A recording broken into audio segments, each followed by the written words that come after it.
Bé, doncs seguint amb l'esperit del grup d'estudis de recuperar la història del nostre patrimoni, avui, com ja sabeu, volem fer un repàs del que va ser a Esplugues, la fàbrica Montesa.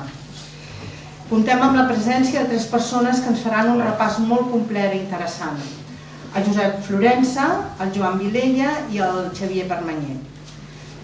Per situar-nos, jo us diré que estem al davant d'una empresa que en el seu moment va ser de les més importants del nostre país, amb una gran projecció per tot el món.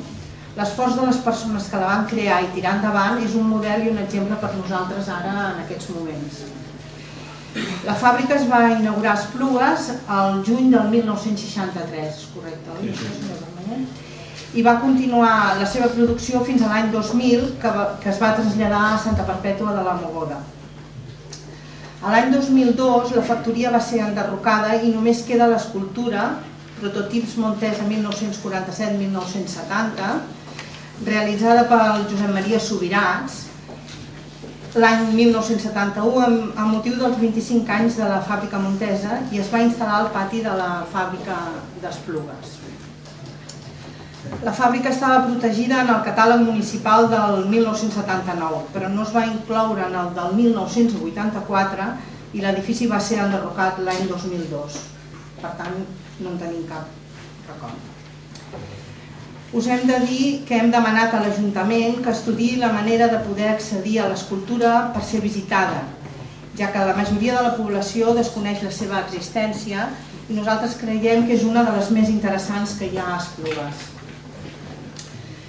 Doncs, dit això, passo a presentar-vos les persones que ens faran un repàs per la història de la Montesa. En Josep Florença ens parlarà sobre la industrialització a Esplugues.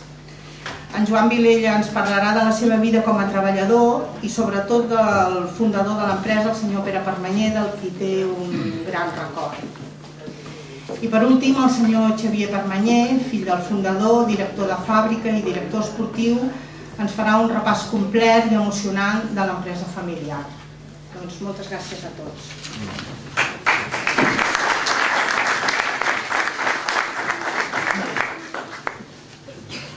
A Esplugues ens trobem que des de l'inici de la industrialització al segle XIX hi trobem 4 etapes. Una primera, que són les activitats precursores mitjans del segle XIX, amb molt poques empreses, hi havia 3 empreses. Les 3 primeres empreses eren de maons, Pujol i Bausis, que després es va especialitzar en la ceràmica modernista, i altres 2 empreses més, i una empresa de mistos. Això és el que va haver-hi durant el segle XIX. L'altre període són els inicis de la industrialització en si, que anirien de 1924 a 1957. A partir de la dècada dels 50 i especialment a partir d'aquest any es produeix una eclosió de moltes empreses del nostre municipi i llavors un creixement vertiginós d'aquest procés que durarà fins al 1982. En 1982 podríem afirmar que amb l'entrada al mercat comú i la progressiva globalització de l'economia es produeix un període de desindustrialització, un procés de desindustrialització en el municipi i a nivell global en el país que dona pas a la 4a fase, que seria del 1982 fins a l'actualitat. Esplugues havia sigut un poble que nosaltres vius i hem conegut amb molta indústria i que avui en dia realment en queda poca, i llavors nosaltres estem en aquesta última fase. Això és el que he comentat. Hi havia 3 fàbriques, una de maons i 3 de maons, una de mistos. El 1901 hi havia només 2 empreses, indústries. El 1910 només n'hi havia 3, el 1920 n'hi havia 6 i una d'aquestes era la fàbrica de Pujol i Bausis. Realment en aquest primer període no hi havia gairebé res. A partir del 1932, progressivament, el número d'empreses van creixent en diferents sectors productius. I aquesta és la relació com van augmentant aritmèticament, 21, 24, el 50, el 1950 és la gran dècada, és la dècada de la crisi de l'agricultura, que Esplugues deixa de ser un poble agrícola i passa a ser ocupat al seu territori per la proximitat a Barcelona d'aquestes indústries que sortien de Barcelona perquè Barcelona era petita i el segon cinturó industrial, que després es dirà que és el primer, és ocupat per aquestes empreses que es van anar assentant a Esplugues, Cornellà, el Prat de Llobregat, tinguem per la nostra zona el Baix Llobregat. Fixeu-vos que el 1957 hi ha 87, el 1960, 36. I passem a la tercera fase. Hi ha una multiplicació del nombre d'indústries, el seu sector productiu i la seva mida. Aquestes empreses que venen de fora molt sovint ja no són empreses petites de nova creació que es feien aquí a Esplugues, algunes sí, sinó que eren empreses que havien nascut en altres llocs, normalment més al mig de Barcelona, a l'Eixample, en altres barriades. És el cas de la Corbera, vostès també, no? No? No sé. Sí, que veníeu del centre. Sí. Sí, que veníeu del centre. Sí. És a dir, hi ha un procés de translació. Barcelona es queda... No, perdó, no. Sí. Una que sí va venir a ser Clausor, no va anar a Cornellà. Sí, és el mateix fenomen. Totes venen de Barcelona perquè a Barcelona no hi ha sol. Tots venen cap aquí. I llavors, clar, i aquí ens trobem amb tots els sectors productius. Alimentació, pastes Gallo, que havia vingut al 20 i pico, arts gràfiques, construcció, Esplugues creix urbanísticament, residencialment i com a indústria, apareixen moltes empreses importants, empreses de l'electricitat, de l'electrònica, de la fusteria, de la metal·lúrgia, n'hi ha moltíssimes, del sector químic, pintures, plàstics, farmacèutiques en van haver-hi moltes, el tèxtil i el transport. Jo no haig d'entrar a especificar concretament el què.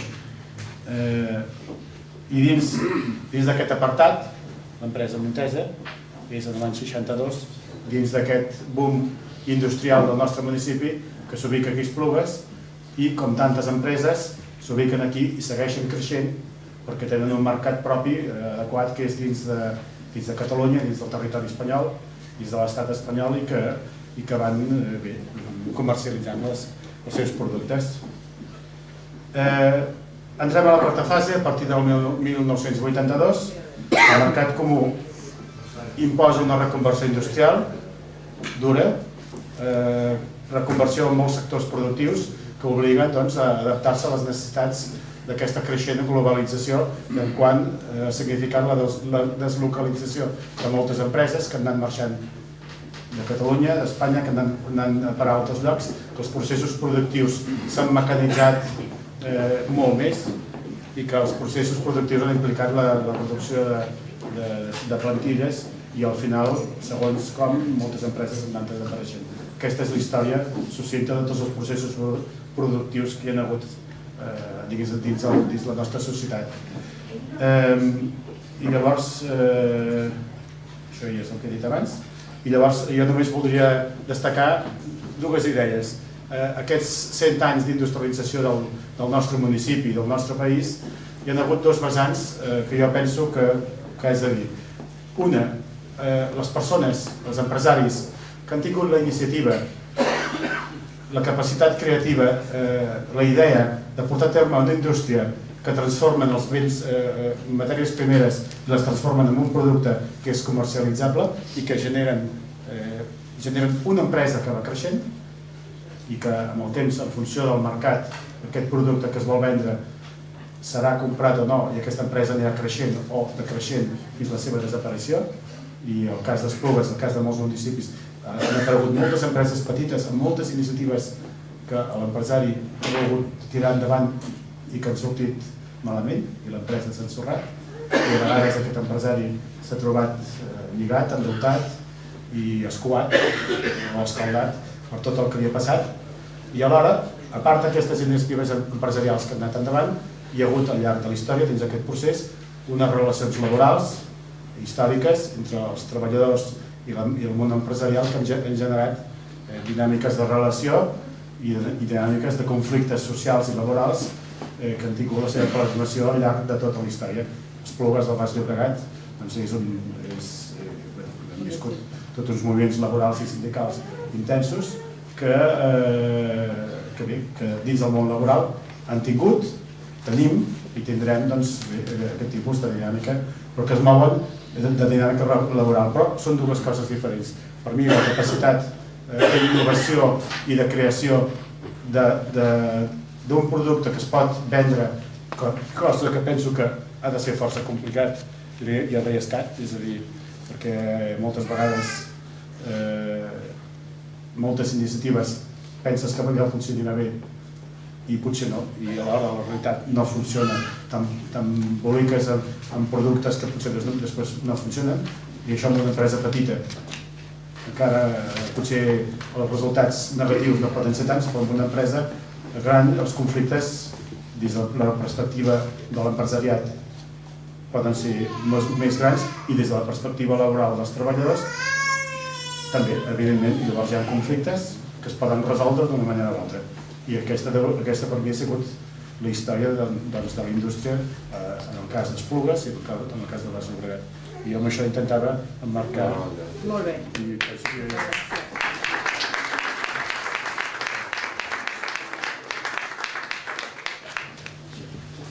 Atenent les rebatides i precs de la senyora presidenta del grup d'estudis d'Esplugues, mireu que ho és quan s'ho proposa. Perdona'm, Rosa, ja saps que el director la falta que sento per tu i pel Vicent. Ja saps que soc poc enraonador i que em costa posar-me a parlar en públic. O és que vas posar-li una espelma a Santa Rita? Però bé, ho intentaré. He reflexionat llargament per veure de quin tema podria parlar respecte a Montes i he arribat a la conclusió que el tema general és tan extens que jo no podria detallar-lo adequadament. Ja hi haurà qui pugui fer-ho amb major coneixement de tots els detalls. Com detall, diguem-ne, històric, vaig entrar a treballar a Montesa al març de 1952. Quants d'aquí no hi éreu l'any 52? De 1952. Tenia 18 anys i vaig estar-hi fins al març de 1996 en què vaig jubilar-me. Total 44 anys aproximadament, durant els quals, com tots els estaments on pugui haver viscut, se'n deuen de verbes i de madures. D'acord amb la meva apreciació, el promig va ser altament positiu, diguem-ne madures. No obstant, com a la línia del senyor, sempre hi ha una mica de tot. Finalment, he arribat a la conclusió que tots els temes que es podrien considerar, el més atractiu per mi és parlar breument del més important artífex que fou el fundador i principal protagonista de la història d'aquesta empresa, Montes, el senyor Pere Permanyer Puigdenero. El meu primer contacte amb el senyor Pere va ser el dia que vaig anar a la fàbrica de Montesa per tenir la primera reunió per entrar a treballar amb ells. Varen firmar el contracte el senyor Pere i jo mateix. Vaig entrar com a oficial de tercer. Encara recordo la primera peça que vaig mecanitzar, el tub d'admissió d'algunes de les motos que regularment es muntaven a les cadenes de muntatge. D'aquesta data cap enrere no he viscut cap experiència de la vida del senyor Pere, però sí que conec per referències detalls que ja li coneixen. De sempre havia estat molt intel·ligent, molt treballador, molt emprenedor i molt enèrgic i bona persona. Abans d'iniciar el negoci de la fabricació de motos, sempre fabricava aparells de nitrogen, amb els que, mitjançant la combustió del carbó, es generava un gas amb el que feien funcionar els cotxes, que per l'escassetat i cost de la gasolina, estàvem recent sortits de la guerra, resultava molt més barat l'ús de la gasolina. Aquesta situació va durar fins que es va normalitzar el bastiment de la gasolina. Jo, en aquells temps, desconeixia l'existència del senyor Permanyer. Permeteu-me una feblesa de posar-me per uns moments com primer actor de la funció. En acabar la guerra, hauria de ser l'any 40 o 41, que vivim jo a les rodalies del port de Puniol, província de Lleida, junt amb la quitxalla del poble, sortíem a veure aquests artefactes com treien fum.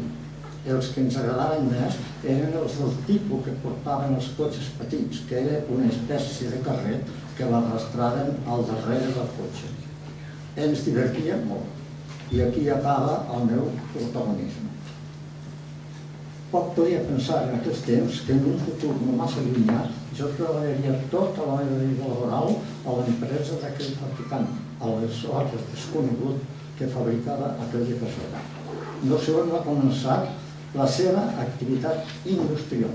La primera referència que tinc és que estant al carrer de Còrsega ja van crear les primeres motos. Devia ser a mitjans dels anys 40, quan va començar a fabricar-les. Als anys 50 i 51 van passar al carrer Pamplona 89 i finalment l'any 1962 van traslladar, o 63, no ho sé, van traslladar-ho tot les Esplugues, on, a més de motos, es van desenvolupar altres aparells, per exemple, motocultors, borda, etc. I, finalment, després de les diferents reestructuracions, Montesa va acabar la seva vida, la seva etapa laboral, a Astúries. Com ja he dit, m'encarregaré en l'aspecte laboral, tema que deixaré per altres més qualificats que jo, però sí que faré unes pinzellades respecte a la relació del senyor Brega amb el personal de la fàbrica, en l'aspecte de relacions socials. Quan donava alguna volta pel taller o muntatge, el qual feia amb molta freqüència, sempre saludava, cosa que el personal agraïa. Amb un cop d'ull ja veia, per exemple, si hi havia anomalies, llums obertes que no tenien cap funció, o les apagava ell mateix o ho deia l'encarregat. Igualment, si el passava per costat d'una màquina que al treballar feia algun tipus de soroll rar, preguntava què li passava a la màquina. La millor era que estava pendent de reparació i etc. Mai se li veia cap actitud d'arrogància o superioritat que pogués ofendre cap operari. Un dia va haver un de la plantilla que va dir: senyor Pere, com és que vostè vingui a treballar amb uns 600 quan hi ha molts dels seus treballadors que hi venen amb un 850? Ell li va respondre: és bo que molts dels nostres companys vinguin a treballar amb un 850. Això vol dir que a Montesa anem bé. Però a mi em va molt bé els 600. No tinc problemes d'aparcament, gasto menys gasolina i arribo a l'hora a tot això.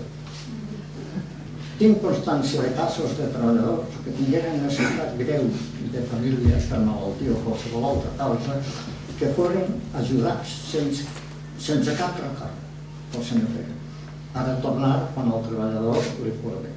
Puc certificar en un cas concret que el senyor Pere li va pagar diverses visites a un especialista mèdic, a un noi que en tenia necessitat. No va haver retorn dels costos per decisió del senyor Pere. Aquest treballador li restà sempre molt agraït. Dintre del seu cicle d'activitat laboral, com tothom, va tenir alts i baixes, que va resoldre molt bé, menys l'últim ensurt, un infart que va portar a la tomba, que descansi en pau. Amb aquest breu resum, dono per acabades aquestes reflexions envers aquest home pel qual sempre vaig sentir respecte i admiració.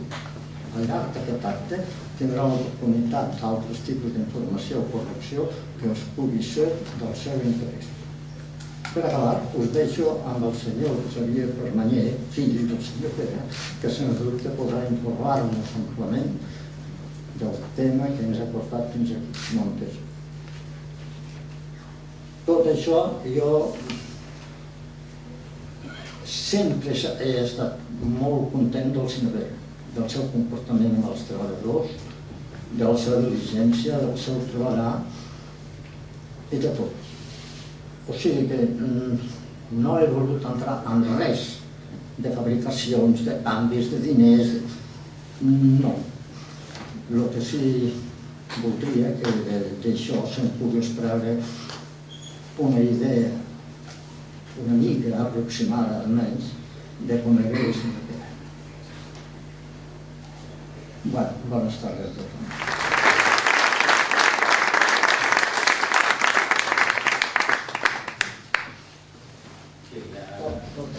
Bueno, jo agrair el Joan les paraules que té de Montesa del meu pare, que l'ha retratat molt bé, i també amb el que ara veurem. Era un home molt organitzador i de moltes idees i de donar feina a molta gent, també, ja ho veureu. He dividit la meva intervenció, aniré comentant les fotos que vagin sortint. Ell era una persona molt ordenada i ho guardava tot. I quan dic tot, vol dir tot. Fotos, resums, esquemes, tot. Tenim un pis ple d'arxius del que ell va guardar. Si és una cosa, també n'hi ha un a Terrassa de les motos, parlem de la documentació. I durant aquest temps, amb la jubilació, he estat anant al despatx, anar ordenant, i tinc, em sembla que són més de 3.000 documents escanejats. Per si un dia fem algun document que valgui la pena. Ho he dividit en tres trossos. Primer una mica la vida del senyor Pere, sé que aquí s'ha de parlar d'Esplugues, però bueno, com que també és el que va decidir venir aquí, coneixerà una mica. Després el que va ser la fàbrica, i després una visió de Montesa des del començament fins al final. Ell venia d'una família de carboners, que venien carbó. L'any, em sembla que és el 1860, el seu avi, que era aquest Pere Permanyer Camps, tenien un magatzem al carrer Clot, al carrer del Clot, de carbó. I he trobat, ja guardat això, el carrer Montesión, que està allà a la Porta de l'Àngel, i com veieu, classe superior, 2,75 pessetes als 40 quilos. Això devia ser primers de segle. I faig només esment de que s'heredant el peso. Ara veureu per què. L'avi, el meu besavi, va comprar una goleta, la goleta Tibidabo, que és aquesta. A casa hi ha una reproducció, no hi ha el barco sencer, hi ha una reproducció, que és molt maca, i es diu Tibidabo. I en tenia dos de goletes, i l'altra no recordo el nom, però bueno. La goleta Tibidabo està registrada, i evidentment tenim els arxius, a la Lloyds de Londres, conforme que la goleta Tibidabo és propietat del senyor Pere Permanyer Camps i fa el servei i tot això. I està, diríem, legalitzada, i es guarden els papers de la legalització. I amb aquesta corbeta portaven carbó de Sicília i d'Algèria aquí a Barcelona. Llavors aquí el repartien. Que és constància que hi havia coses que ja funcionaven. Aquí, bueno, us ho explico més que a veure, era un dels anuncis dels carbons. Aquí carbons i llenyes, Permanyer. Aquí hi ha les mides que ha de tenir una xumeneia. Les mides, si de boca fa tant, aquí, costa de veure. I llavors a la dreta, doncs, el poder calorífic del tipus de carbó i tot això. Això era una carbonera, si us ho recordeu. Jo ho recordo a casa, es cuidava un carbó. I hi havia una carbonera, venia el carboner, que quan venia totes les cales es posava desesperada perquè estaven molt bruts, i amb els sacs anava pujant el carbó. Obrien la tapa de dalt i posaven el carbó. I quan en vol? 200 quilos. I va, 5 sacs i 200 quilos, ja està. Per això el lletrer aquell posava Sheridan el peso. Perquè allò de 200 igual n'hi havia 160. Però clar, qui ho anava a comprovar?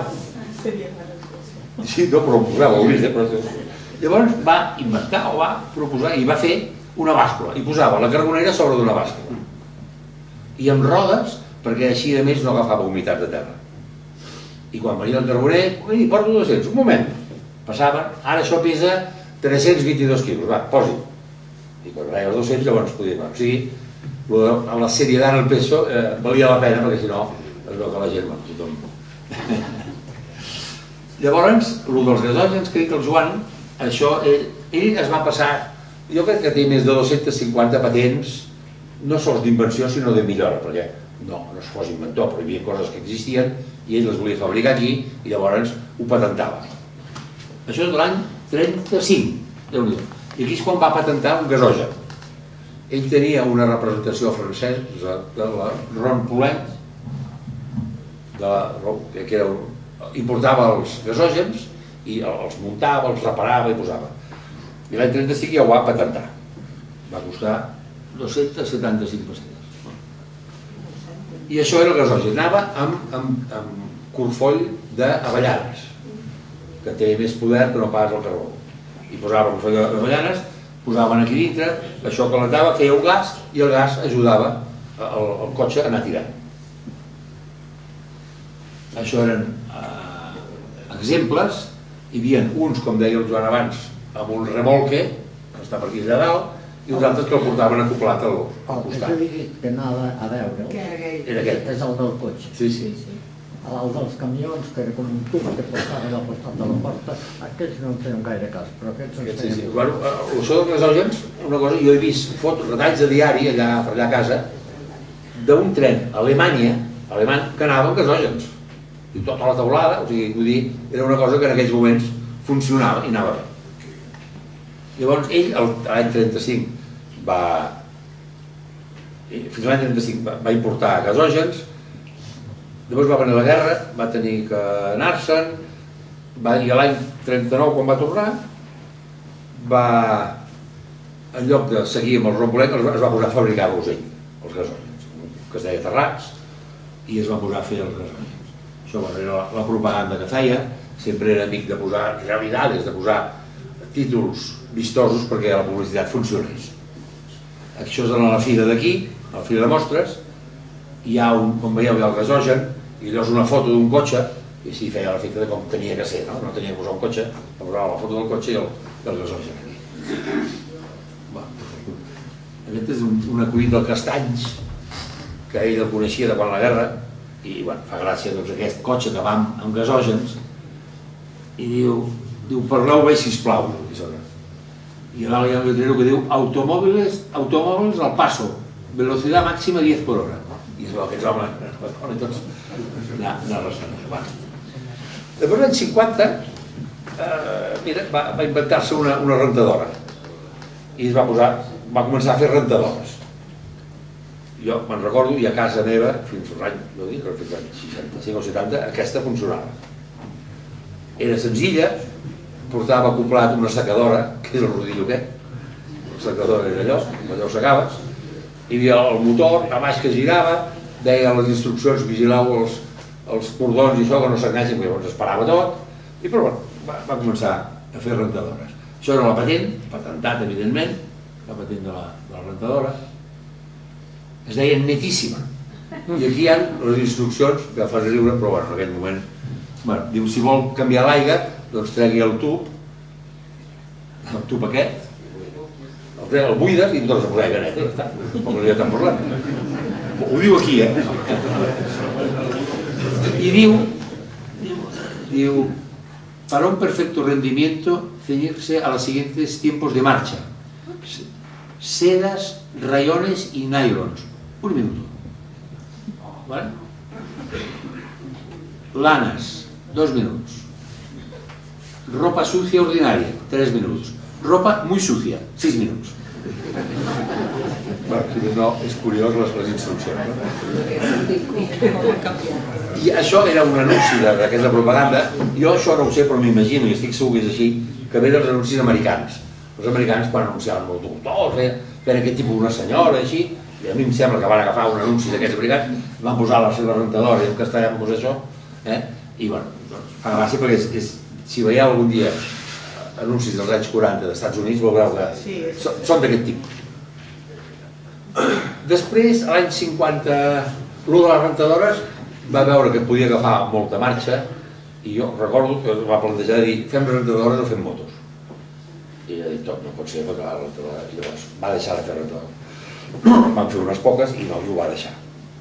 Llavors l'any 53, em sembla que era, ell anava a les fires d'Europa, anava a Ginebra, anava a París, anava a Londres, i a la de Ginebra va conèixer un home que tenia un antibol, un claustre, perquè no es robin el cotxe o la moto, no? Ell s'hi va posar en contacte amb ell, va estar un any important alguna peça, i després va dir, escolta, podem fer per motos? I llavors va fer per motos. I l'any 55 es va posar una fàbrica, el que és Berlín, que és l'Avinguda Madrid, a Barcelona. Allà hi havia una nau i es van posar a fer claustre.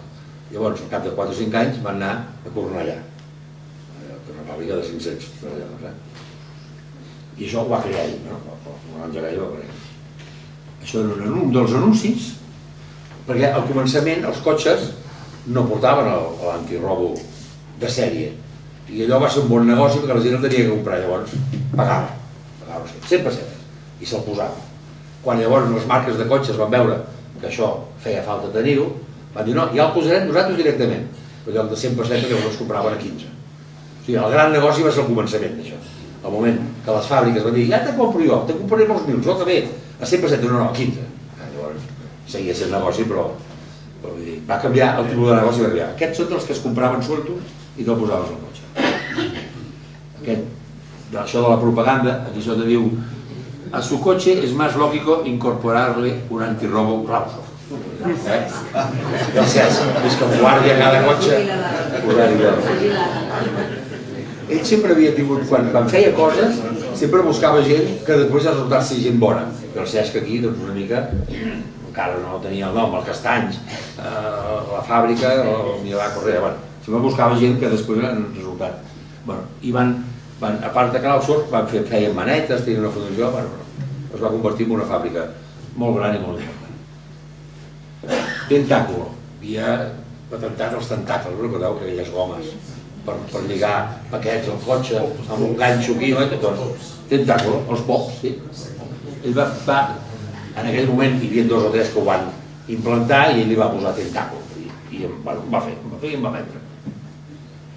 Un altre, pujar persianes, un motoret perquè les persianes hi soles, que no n'hi havia, i el motoret aquí baix, la corretja passava per aquí i cartes als arquitectes, cartes a la gent de les obres, oferint això. No va anar massa bé perquè de seguida era complicat de muntar i més endavant el motor ja anava, encara va a dalt en el rodillo, i allò és molt més net i més senzill que això. Però em va fer i encara en tenim algun. Aquell és el senyor Vermell amb un dibuix que està bé i que s'ho diu. Bé, molt bé, això és respecte a la seva vida. Ara parlarem, si ho trobo, del que era la fàbrica. I la fàbrica l'hem de trobar aquí. La primera, l'any 40, ell feia gasògens, feia els carbons, feia gasògens, i amb el taller, doncs llavors l'any 44, final del 44, es va posar a fer motos. Això era el carrer Còrsega, tocant a Bruc, em sembla que és. I hi havia una fàbrica de 100 metres, 200 metres, i aquí van estar del 45 al 50 fent els motos. És l'única foto de fora que hi ha, n'hi ha altres de l'interior, però aquesta és la foto de tot el que era la fàbrica. L'any 51 va anar al Poble Nou, al carrer Pamplona, que és aquesta fàbrica que havia sigut la fàbrica d'Olivetti, d'Hispano Olivetti. Llavors Hispano Olivetti va canviar de fàbrica i es va posar sota la plaça de les Glòries, per allà, va deixar aquesta i llavors la van llogar. Va fer la fàbrica, també amb el temps van anar ampliant una mica i aquí van estar des del 51 fins al 62, que és quan van venir, 63. Les motos primera eren de color gris, els dipòsits platejats. A partir d'aquí, l'any 51, es va fer una prova de colors i el dia de la inauguració d'aquesta fàbrica van posar uns quadros amb la mateixa moto amb diferents colors del dipòsit. Un de verd, un de groc, un de blau i un de vermell. Van votar la gent que hi va anar i es va aprovar que fos el vermell i des de llavors pràcticament totes les motos Montesa han sigut vermelles. El nom de Montesa, que també el que preguntaven, ben bé no se sap d'on surt. Hi ha un poble que es diu Montesa, a València. Hi havia una ordre de cavalleria que estava per València, per aquí. Hi ha un castell en aquest poble que queda de l'ordre de Montesa, però va sortir perquè van dir com li posem, van fer una llista de noms i van dir aquest, i van posar aquest, ens sembla bé. Vull dir, no hi ha cap motiu extra. Jo hem dit Mont, de segon, i Montesa no tenia encara. Va posar Montesa perquè va agradar. I, com a dato curiós, perquè això també ho tenim, va patentar el nom de Montesa per la moto i li van denegar. Li van denegar perquè ja hi havia un poble. No es pot posar el nom tu no pots fer ara una làmpara i dir-li Barcelona. No es pot fer perquè Barcelona és la ciutat, no és això. I li van denegar el nom de Montesa. Bé, ja les motos ja corrien pel carrer, esclar. I llavors li van què fer? I van presentar a homologació Montesa amb 2 S's. Van dir, com l'homologueu? Aquest sí. Van dir, bueno, si més no, tindrem un amb 2 S's que sona igual. I l'any 56, em sembla que va ser, va entrar a treballar un torner que es deia Manuel Montesa. Oh, carai. Llavors van arribar a un acord, hi ha una carta que ell cedeix el seu nom, i des de llavors som legals. I llavors Esplugues de Montesa ja és un nom legal, perquè hi ha una persona que va deixar el seu nom. Això era el projecte, no és que fos la fàbrica, el projecte d'Esplugues. La fàbrica tenia que ser tot això. Jo no sé si sabeu on és la fàbrica, on era?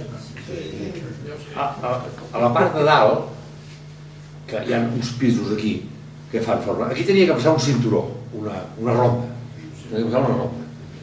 I per això aquí el primer projecte les oficines estaven a la part de dalt, perquè aquí passava la ronda i va dir, doncs aquí camions i cotxes baixaran i entraran. Després no es va fer la ronda, els edificis, us recordo que estan també en forma de curva, es va suprimir per dir de no fer-ho, però la fàbrica ja va quedar així i s'entra per la part de baix, però bueno, es queda l'anècdota d'això. Aquí abans de començar les obres tenien la palla del terreno perquè anaven a començar les obres i evidentment si hi havia un duró allà es reunien la palla i el portaven a vendre.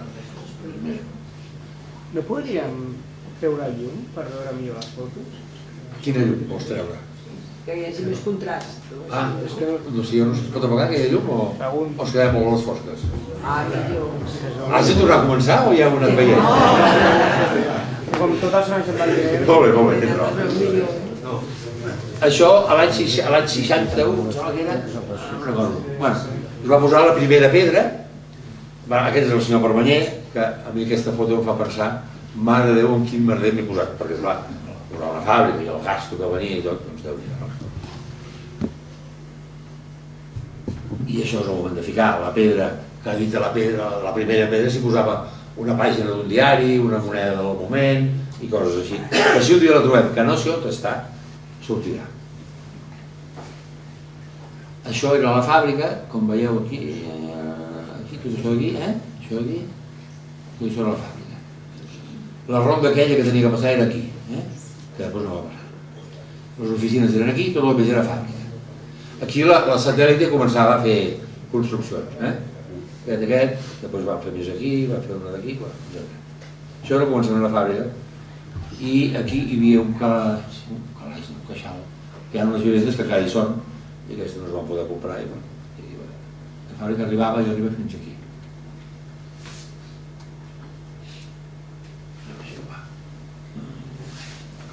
Això és l'interior de la fàbrica, abans d'inaugurar, quan ja estava fet a l'interior, la fàbrica feia 100%, feia 10.000 metres quadrats, pràcticament d'una tirada, més les oficines que estaven després, no?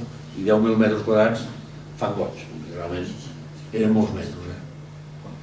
Llavors, l'any 62, el mes de juny del 62, va sortir la Impala. La Impala ha sigut la moto que encara avui molts anem amb Impala. Diu, no vaig amb moto, jo vaig amb Impala. És una altra categoria. I es va muntar a baix del Poble Nou, però es va presentar aquí a la premsa, als accionistes i tot això. I justament aquesta que hi ha aquí, aquesta és la que després va ser la meva, ho sé perquè hi ha un número i és aquesta va ser. I es va presentar aquí. Després, bueno, això més, aquest senyor que hi ha aquí, que és el Cabestany, que és el que va ser, després de ser director de la fàbrica de Montesa, va ser director de claustre. Això és una altra foto de la nau, que realment era espectacular. I aquí diu doncs la inauguració del Complace invitar a la bendición e inauguración de la fàbrica d'Esplugues el dia 19 de juny a les 6 de la tarda, juny del 63. I es van enviar unes invitacions, aquesta era la del senyor Pere Permanyer Puiggener, la que va rebre ell, diria, i aquí dalt veieu la fàbrica amb una M, i d'això ho van aprofitar per fer un pin, un escut. No es veu gaire, però hi ha la M i a darrere hi ha la fàbrica. Veieu? Aquí hi ha la fàbrica i hi ha la M, i va sortir del dibuix aquest que era.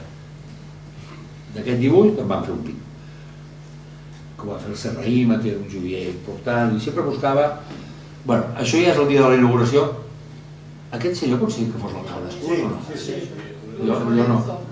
Aquest sí que no el conec, però m'ho he imaginat. El bisbe devia ser el de Barcelona, el Modrec, o no sé què. El Jovany, o potser el Jovany, sí que sembla el Jovany, potser sí. Sí, veritat, sí. El senyor Permanyer, alcalde, el senyor José Luis Milà, El José Luis va morir l'any passat, que viu aquí dalt, vivia aquí dalt a Esplugues. No, aquest era el José Luis, que era el comte del Montseny. El Leopoldo és aquest, que és el que va dissenyar. Aquest era el José Luis Milà, que és el pare de la Mercedes Milà, de Lorenzo Milà i tot això. I es va morir fa un any. Aquest era el... Això era el Consell d'Administració. Aquest és germà del meu pare, el Josep Maria Permanyer, que tenia una farmàcia allà al carrer de Sarrià, i aquest era un parent, un cosí, que es deia Oriol Guixà. Això va ser durant la inauguració. Va venir molts treballadors aquí.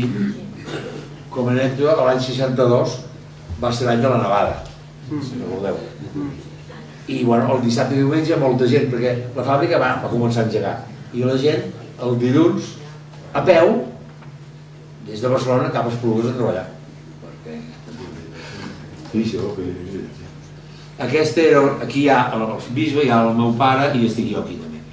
Això era un scooter que es va fer amb llicència l'Aberda italiana, que s'hi van posar moltes esperances però no va acabar d'anar bé, perquè primer es volia que fos un ciclomotor, per pocs impostos i tot això, però com que no podies posar els pedals, no hi havia manera de posar pedals, no va poder ser.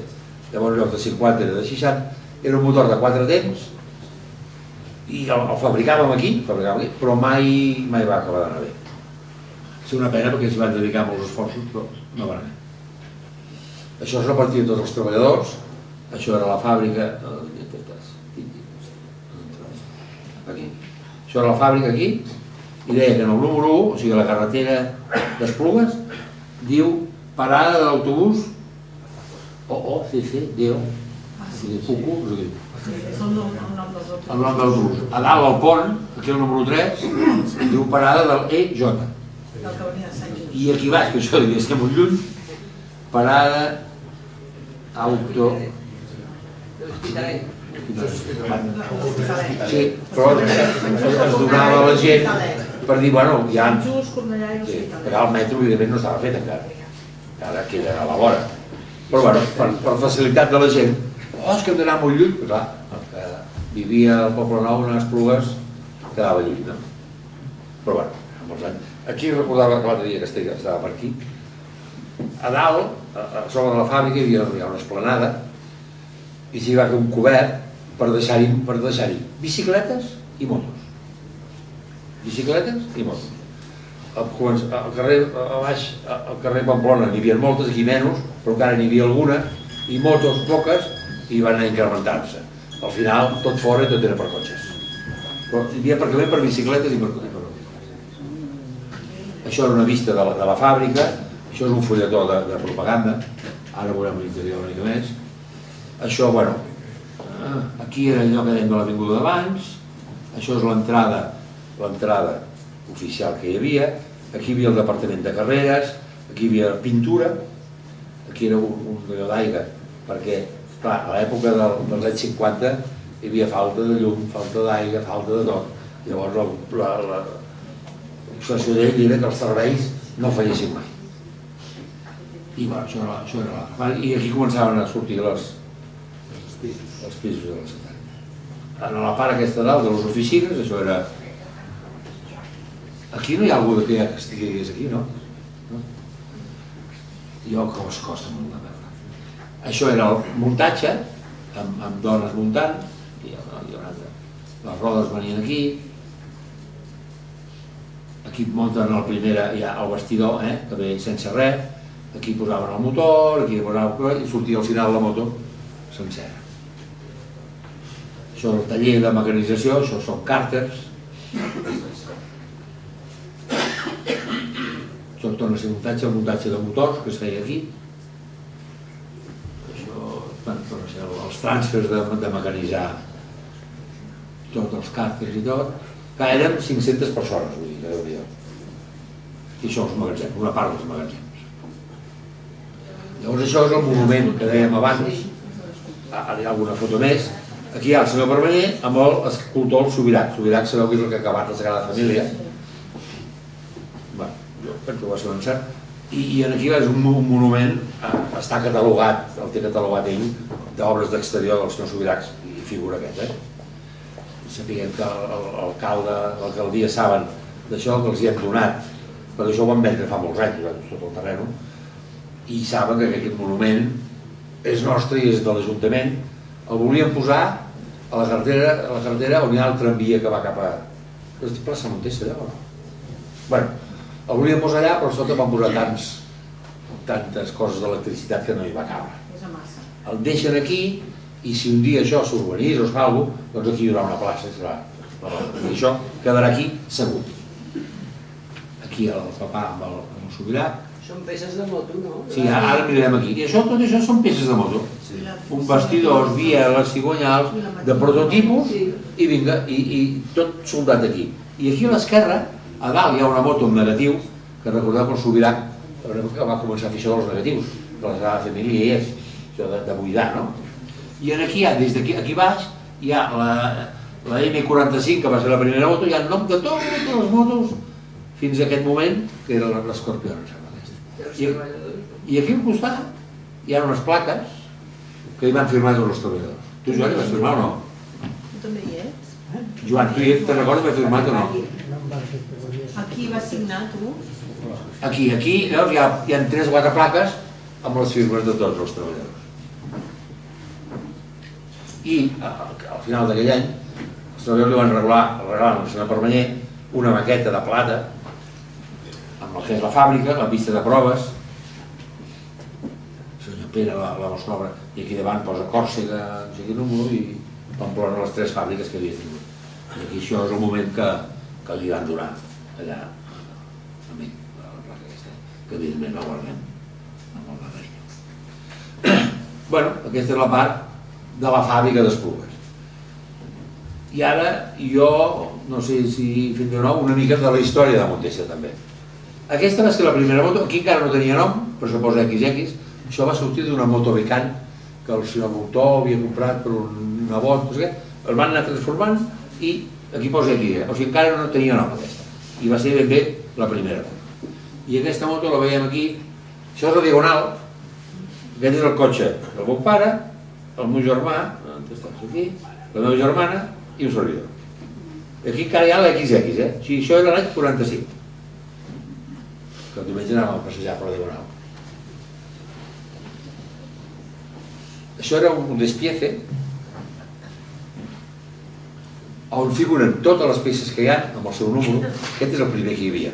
Tota la vida, durant 50 anys de Montesa, 50 anys, sempre es van fer els dibuixos aquests, perquè així els clients, els tallers, tothom sabia on tenia que mirar. Hi havia la peça, el nom de la peça, el número, quina peça era, i tot. Ja tenim un armari d'arxius amb tots els models que van fer els dibuixos aquests. I més endavant, perquè les motos anaven quina és?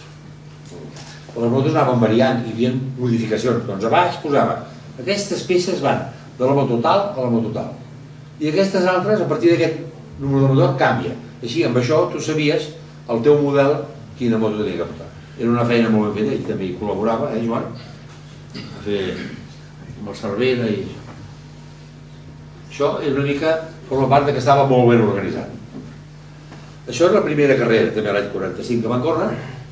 Aquest és el José Luis Milà, que combinava amb l'única moto que hi havia, per aquesta, era una carrera de regularitat, sortia de Sant Boi, pujava per Sant Cugat i arribava aquí. Llavors, com que després hi havia una moto, s'ho van sortejar i el José Luis Milà doncs li va tocar amb ell portar-la, i el seu germà, el Polín, portava aquí una moto grossa i anava al costat per si s'espanyava aquella. O sigui, anava de... I llavors, clar, al moment de fer la propaganda, el que van fer és això. Van tallar la foto, van treure el germà, i aquí José Luis Milà sobre Montesa la prueba d'invierno. Pues va, queda bé, no? Sí. Aquests eren la primera carrera a Montjuïc, aquest era el Turuta, i aquest era el Joan Soler Voltor. Aquella moto Becant que dèiem, el Voltor li va regalar al seu nebot, que era aquest. I que van corrent amb la mateixa moto que anaven cada dia a treballar, o que anaven després a Caldes de Boí a fer una excursió, corrien a Montjuïc. Aquí perquè veieu l'equipament de la gent, que déu-n'hi-do, amb una faixa, amb uns cascos tot plegat, uns pneumàtics petits, que mare Déu corre amb això quina por devia fer. I aquest és el Joan Soler Voltor, aquest és l'Alfonso Milat, que era l'arquitecte. El de la fàbrica no ho dic, bueno, que ho va fer després. el Polín, el Cabestany i aquest era el Romeu. Això era a la carn, em sembla. Llavors aquesta és la primera moto que es va fer, ja amb marca, portava el carburó al costat, que estava a l'altre costat, i els començaments van ser realment difícils, perquè les primeres 200 motos, que van estar 2 anys per muntar-les, es feien al carburador. Es tenia que fer el volant magnètic. Tot. Llavors, el volant magnètic va resultar que el Giró, que era d'Ossa, que volia fer una moto però encara no l'estava a fer, tenia 100 volants i els va vendre, que tenim la factura. I van servir per fer les 100 primeres motos i no tenir que fabricar un ruptor, perquè si no, no hi havia, és que no podies importar res. No podies importar res. Els carburadors aquests estaven fets a la fàbrica. Una moto de dona. Com les bicicletes que van tallades així, perquè abans les senyores portaven faldilles, avui dia no gaire. Però per pujar a la moto i per no tacar-se, doncs aquí anava a protegir. Amb algun catàleg diu, com ho diu? No capellans, diu... Capellans i senyores i capellans. Cures. Sí. Cures. Cures, segurament sí. Doncs això, aquestes se'n van fer molt, realment se'n van fer 10 o 12. No se'n van fer molt poques. Això el primer catàleg, jo diria que això deu ser Garraf. Aquí hi ha uns dibuixos molt ben fets que els va fer un enginyer que treballava a Pegaso, de Ricard, que va fer aquests dibuixos, que tenim els originals, són realment molt macos. I aquests van conformar el primer catàleg de Montesa. Llavors, al mes d'agost van començar a sortir les motos i el Voltor, que en aquells moments era soci dels napoleons, havia posat diners al negoci, el que volia era fer excursions, fer carreres, era un home apassionat per carreres i això. Van agafar les motos sortint de muntatge, el mes d'agost, les van agafar, van dir, anem avui. I avui no havia arribat mai cap cotxe, mai, ni cap moto, mai. Era tot camí de carros i érem carros. I agafen les motos de muntatge i el dia 10 d'agost surten i va fer 800 quilòmetres. Van anar d'aquí a allà amb moto, van pujar al santuari i per tornar van tornar per Puigcerdà. Una cosa. Aquí era el segon catàleg de Montesa, aquí dalt hi ha unes fotos de Boí, tot això tenim més documentació, però això de carreres, això la primera sèrie de motos, que per fer aquesta foto, això al carrer Còrsega, per fer aquesta foto, a davant van posar les motos acabades i a darrere els xassis sueltos perquè no estaven fetes encara. Aquest és el quadre que heu vist el que han posat. Del cartell, que jo el trobo preciós, el trobo sensacional. Jo també això diria que Sitges, que tampoc ho sé, però aquell passeig podria ser-ho, no? Hi ha aquí una infermera amb un cotxet, i el gos que segueix, les senyores abans pujaven de costat a les motos, i bueno, jo penso que és un quadre encantador, perquè normalment ho tenim. Llavors, la primera moto vermella, que això era la D51, i va ser aquesta. El carburador veieu que va aquí al costat, no anava darrere, anava aquí al costat, i bueno, bé, ja les motos anaven usant suspensions poques, aquí començava a haver-hi, el seient amb molles, i aquí hi havia un element que almenys amb la molla feia menys dur el portar la moto.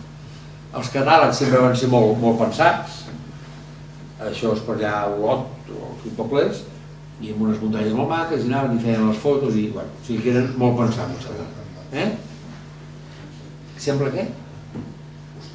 Hostalets de pas. Possiblement, sí, no ho conec, però sí que és per allà. Aquí també un dibuix molt modern, perquè allà, un color verd, oliva i amb el color d'aquí. Llavors, diversos catàlegs de la Brio 90, el primer model va ser la Brio 90, la D51, la Brio 90, la Brio 80. En aquella època, carreres, es vivien les carreres, i les motos es carenaven. En tenim una d'aquestes, allà a Terrassa en queda una.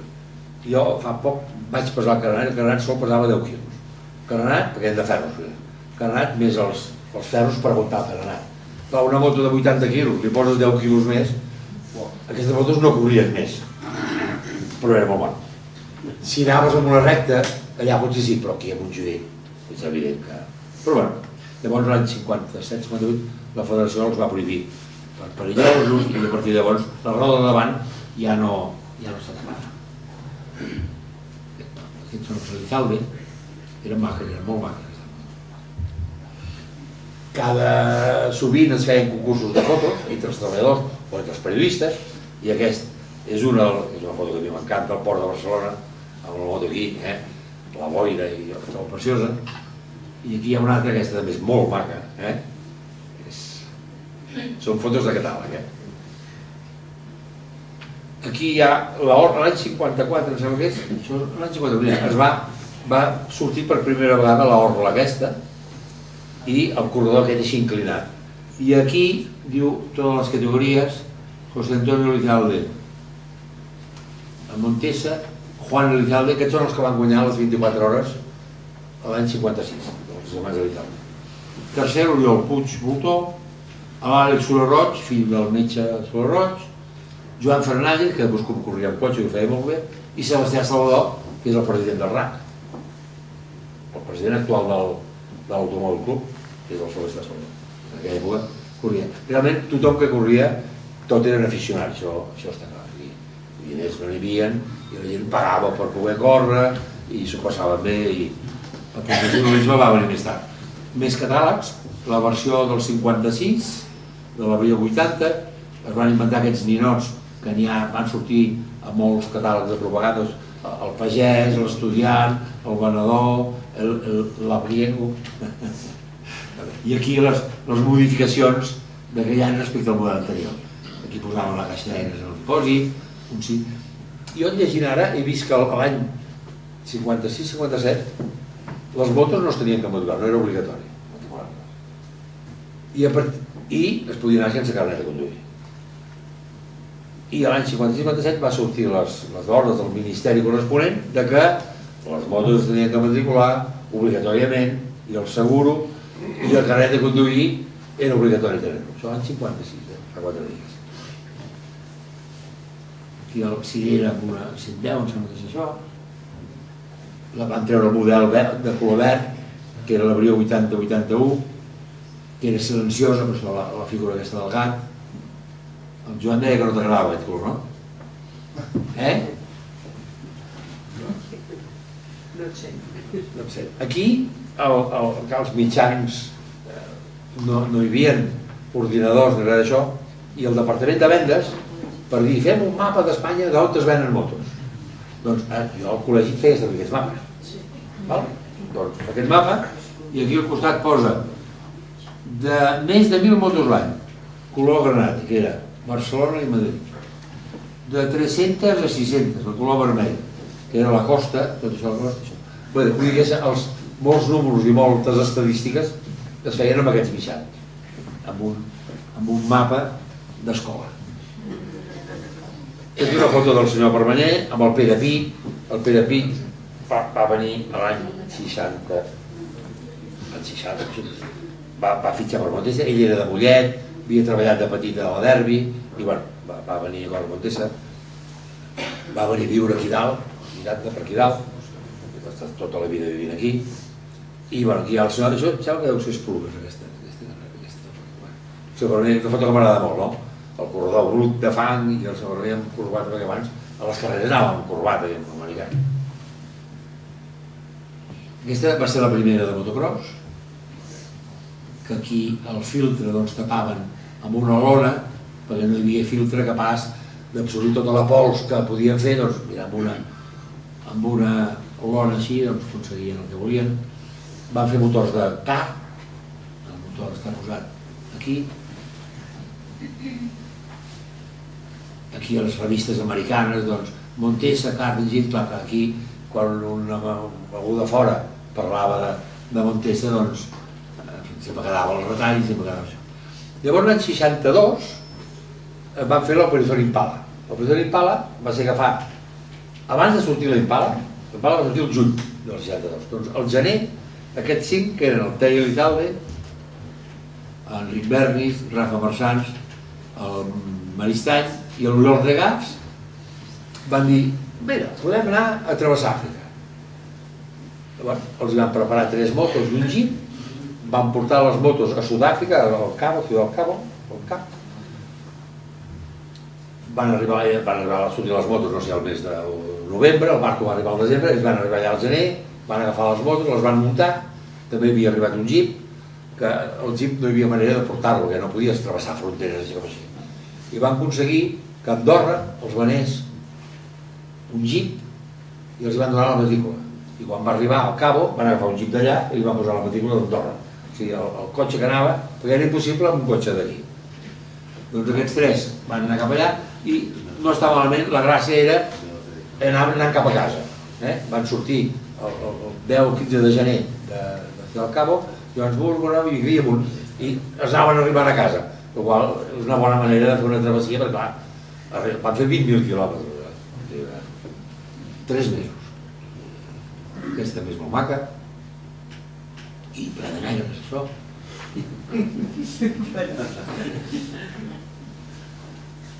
Amb les banderetes de Montesa, i la moto, o sigui, amb això fer 20.000 quilòmetres es necessita afició. Això em sembla que és la presa de Suan, em sembla. Van estar a les Catarates Victòria, tenim totes les fotos, però tampoc es poden posar totes. Aquí travessant l'Equador, i el jeep allà al fons. I aquest és el pare Castella. El van trobar allà, aquest era el Haile Selassie, que era el jefe de la tribu, que es posava aquesta, que ja esteu que sigui blanc i negre, aquesta jaqueta del Selassie era groga a matar, i vermella, i feia un goig aquell home per aquesta...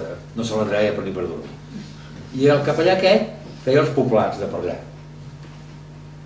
I el papà, quan va acabar la pel·lícula, se va entrar, li va enviar una moto. Al cap d'un temps, li va enviar una moto. I ell, doncs clar, encantat de la vida, perquè podia anar pels poblats amb la moto. Bueno, al cap d'uns anys, jo estava amb uns matrimonis amics, aquí a Esplugues, i se m'acosta un i diu, hola, tu ets permanyer? Sí, jo sóc el capellà del pare que havia vingut aquí, es va casar, va tenir fills i feia d'advocat. I era d'Esplugues. Curiós, Sé que va morir, és una història que tampoc no explico gaire, perquè la seva intimitat tampoc no m'ho vull ficar, però és curiós que el capellà que van trobar al mig d'Àfrica fos d'Esplugues. L'historiador se la pot apuntar aquesta. Castella, no és Castella. Tinc el nom. Però és curiós, no? Aquí era la travessia que van fer, va ser començar aquí al Cabo, anar pujant. Quan van arribar aquí volien travessar no sé quin país era, no els van deixar, van anar enrere. A Sudan no els van deixar travessar, van fer 200 quilòmetres amb tren i bueno, al final van arribar. I d'aquí van anar a Marsella, de Marsella van anar a Andorra i van voler entrar a Catalunya per Andorra, que ja els havien fet el favor del jeep, doncs van entrar per allà. Jo haig de dir que em vaig fer un tros, perquè jo estava amb el Pere Pi corrent, ell corria, un motocross a Suïssa, i jo anava de manager allà, i tornant, diu, la setmana que ve arriben els Operación Impala. Vam anar a Marsella, vam estar 2 dies i van arribar ells. I un, el Taylor Izalde, se li havia mort el pare, feia un mes. Va dir, home, jo vull anar a casa, I se va anar. Llavors jo vaig agafar una moto i vaig fer 300 quilòmetres, i soc participant de l'Operación Impala. Aquí amb els Massall, i aquesta la bandereta original, estava una mica arrugada perquè era l'original. Aquí surt l'Impala, la nova moto, van donar el premi a DIFAT, el disseny, el Delta d'Or, i és que és una moto molt maca. Jo em sembla que per mi, jo tinc algun escrit per ahí que diu que les motos fins aquell moment era un xassis, un dipòsit, pintat, més o menys pintat, però llavors anaven posant peces, posaven les rodes, posaven el regulador, posaven el motor, posaven el seient, o sigui, i és un ferro amb les peces perquè la moto vagi. I aquesta va ser, per mi, la primera moto pensada i dissenyada. I per mi és una delícia veure-la. Aquí una curiositat. Cartes a l'avantguàrdia. Diu 20 de febrer del 62. Firma Pere Permanyer, Ramon Soler, Sant Romà, Antonio Juanico i 3 firmes més. I escriuen, el director de La Vanguardia diu, fa tot allò, diu, pensi, actualment una conferència telefònica d'Esplugues a Barcelona, o al revés, 2 a 3 hores de demora. De 2 a 3 hores d'espera. Centraleta, vull parlar a Barcelona. Sí, senyor. Cap de 2 hores et trucaven, feia la conferència. L'any 62, I els dels mòbils es queixen quan no tenen línia, quan no tenen cobertura, Doncs fa 50 anys, 3 hores per trucar a Barcelona, o de Barcelona Esplugues. I això és cert, o sigui, per tant, no és pas que exageri. Bueno, aquí ara venen una mica els models que vam anar fent, l'any següent va sortir l'Impala Sport, que ja corria una mica més, l'escúter aquell que van fer, jo també aquí el que m'agrada molt és el tipus de publicitat. O sigui que això l'any 63, aquesta noia, amb aquest traje, ho trobo sensacional, trobo. De molt gust, no? De molt. Què hi valia, ho veieu aquí? 12.000, perquè són quants euros? 80? Esclar, que no es guanyava amb la vida. 80 euros. Això són fotos de catàleg, de l'Impala i de l'Scooter. Llavors vam fer el ciclomotors, després es farem una mica de ressenya. Vam fer ciclomotors per ajudar quan la moto baixava, així hi havia feina a fer.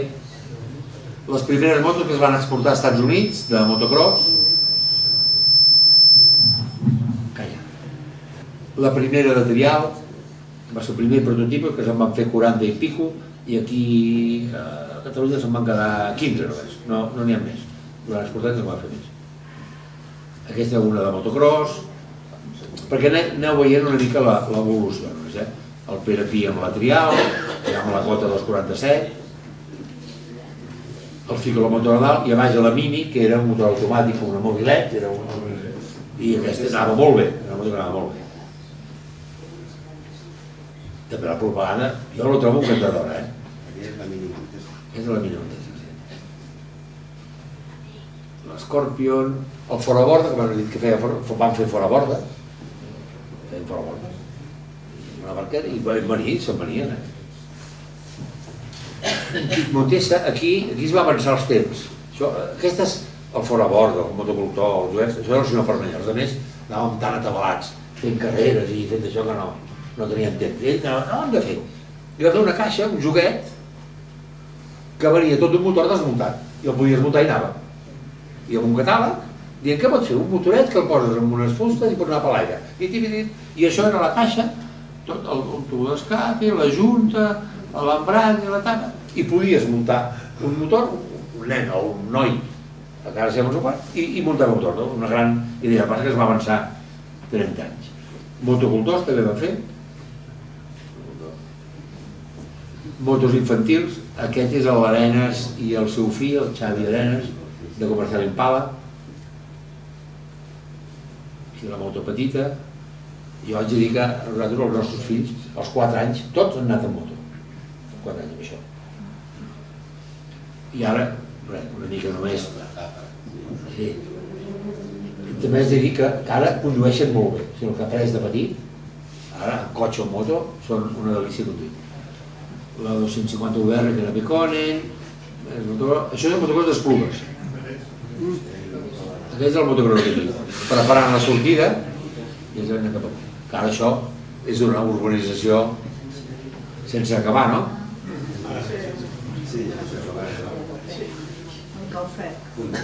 La Cota 123, la Capra no sé què, la King, aquesta era l'Automix? Aquesta era l'Automix. Aquesta anava amb l'oli, el C2 temps ha d'anar amb gasolina barrejada amb oli. Aquesta van dir no, els japonesos tenen una bomba que posa un dipòsit d'oli, i passa la bomba i la bomba fa la mescla, i no va anar bé. I tots els que en tenien una van tenir que anar suprimint. Però gràcies que l'Automix vol dir automàtic, automescla, per dir, no? Doncs automàtics, automicos, bueno, l'Orla aquella, amb el Viva baix, i doncs campionats guanyats en un any d'Anglaterra, de Bèlgica, etc. Motocross enduro, motos, això el trofeu Montesa, van fer el trofeu Montesa, que no es podien córrer Monteses, i corrien 350 corredors, quin èxit. Ja està molt bé. Models, i va ser un moment que tot era fer models nous. Aquí no es deu veure gaire, però això és el número de models fets cada any. Els 4 primers anys, el mitjoguet el canto, els 4 primers anys es va fer un model, no? Després cada any, que el de baix són els anys, no? Un model nou, un model nou, un de nou, aquí ja en van fer 2, aquí en van fer 2, 1, 3, i va arribar aquí 5 models en un any, 6 models en un any. Això va ser part del desastre de les fàbriques de motos. Que tu no pots fer 5 models nous cada any, et queda l'ovell, et queda... Una mica l'explicació, veieu, la curva com s'enfila. Vol dir que els últims 5 o 6 anys feies 15 models nous. Inassumible. Els últims anys també van fer bicicletes, la Nequis, la Trial, i l'última que es va fer aquí a Esplugues, pròpiament Montesa, vam arribar a un acord amb Honda, i la MH era Montesa Honda, que va ser un gran mèrit per nosaltres que Honda deixés el seu nom junt amb el de Montesa per fer aquest nom. Encara segueixen fent trials. Aquí una mica, ara cau ja. La producció des de l'any 45, 21 moto, si veieu els 3 primers anys van fer 200 motos. Després, 200, 300, arriba l'any 57-58, 12.000, i es preveia la reestructuració del model, allò de l'estabilitat i de l'estabilització. Em diu, ui, això comença a anar avall. Llavors va ser quan Montesa i el voltor se'n va anar de Montesa, perquè ell volia fer carreres, i deia, home, no podem fer carreres, que això va malament. Mira si va malament, que a partir de l'any 58, en lloc de 10.000, 7.000, 3.000, 3.000, 3.000 motos. Clar, una empresa que en lloc de fer i facturar 10.000 motos faci 3.000, la gent anava a dir, no es podia despedir, no és que jo vulgui despedir gent, però vull dir, la tenies allà.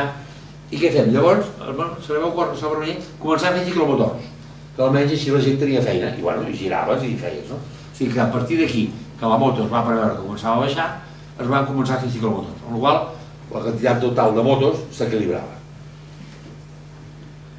I bueno, aquí va tornar a pujar, 17, 10, 13, 14.000 motos només, 18, 22.000 motos 78, 19.079, llavors aquí també se'n va anar, hi va haver una vaga, no sé si us recordeu, va durar 3 mesos i doncs mira, la vaga va seguir.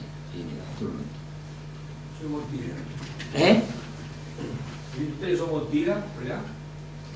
A Montilla no sé. No, hi havia... No vull dir no. No, aquí hi havia... Bueno, no vull dir no, fora. I això era la medalla Montesa, la gent que feia 20 anys que hi era, el Marès, que era un escultor, va fer el trofeu, una medalla Montesa, aquí amb una roda amb la M i aquí això. I això era el tipus de moto, o sigui, la Impala era una moto de carrer i als anys 60 només es feia la moto de carrer. Després es van començar a fer, això vol dir, de turisme, si la Impala al 69 va desaparèixer, ja no se'n venia. I la gent començava a comprar motos de motocross i motos de trial, de tot terreno, motocross i trial. El tot terreno es va anar venent bé, el motocross va anar venent molt bé i el trial també. Però el turisme va desaparèixer, 600, 700, aquí van fer la Impala 2, i d'això tants models, perquè cada any els de motocross volien el model nou, i si el mes de març no l'havies venut, no, ja m'espero, la temporada ja ha passat, m'espero l'any que ve i me la compraré l'any que ve, clar, ja em gasta. I la Impala Blitz? La Impala? Blitz. De Blitz? No, això, el Blitz era una gent que va fer posar autoescapi, un dipòsit diferent, el Gregori, o sigui. Bueno, i aquesta és la història, ja està. Molt bé. Si voleu qualsevol cosa...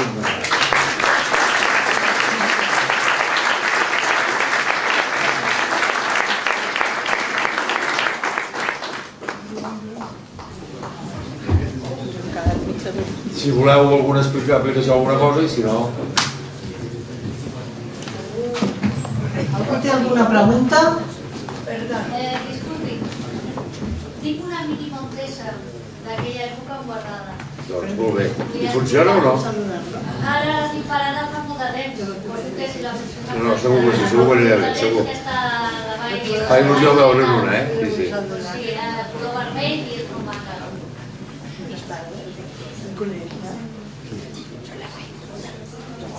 Gràcies a tots per venir. Ha sigut molt interessant, hem après molt. Gràcies, Joan, que has fet un esforç molt gran, ja ho sabeu. Gràcies, Josep, gràcies, senyor Xavier. Us volia dir que ara tenim una mica de galetes i cava per convidar-vos a tots i dir-vos que el 23 de gener tenim l'assemblea del grup d'estudis, que tots els que vulgueu venir esteu convidats.